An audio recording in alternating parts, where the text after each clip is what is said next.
সুপ্রভাত বন্ধুরা, আশা করব তোমরা সবাই ভালো আছো। আজকের তারিখ হলো 17/5/2024 শুক্রবার। আমি চলেছি ক্যানিংয়ের উদ্দেশ্যে। এখন আমি পথে এক জায়গায় ছাওয়ায় দাঁড়িয়ে বিশ্রাম নিচ্ছি গাছের গোড়ায়। সেই একটা ছবি আমি তোমাদেরকে দেখাই। গাছের একবার ছবিটা কত সুন্দর, এখান থেকে বাতাস বইছে। আমি যে গাছটায় দাঁড়িয়ে আছি সেটা হলো কৃষ্ণচূড়া গাছ।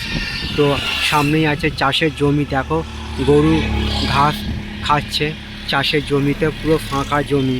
এখন সময় বাজলো সকাল 10টা 30। সেই একটা ছবি আমি তোমাদের সামনে তুলে ধরার চেষ্টা করলাম। আশা করছি ভিডিওটা তোমাদের ভালো লাগবে। ভালো লাগলে চ্যানেলটা লাইক শেয়ার সাবস্ক্রাইব করবে, এইটুকু আশা রইল তোমাদের কাছে। তো এরকম সব সুন্দর সুন্দর ভিডিও নিয়ে আমি আসবো তোমাদের কাছে, তোমরা আমার পাশে থাকবে, এইটুকু আমি আশা রাখলাম। সবার জন্য শুভ কামনা রইল আমার পক্ষ থেকে। আজকের দিনটা সবার কাছে আনন্দময় হয়ে উঠুক, এইটুকু আমি ভগবানের কাছে প্রার্থনা রাখলাম। তো চলো, আমি পথে যেতে যেতে এরকম সব সুন্দর সুন্দর ভিডিও আমি তোমাদের সামনে তুলে ধরার চেষ্টা করব। তোমরা আমার পাশে থাকবে, এইটুকু আমি আশা রাখলাম।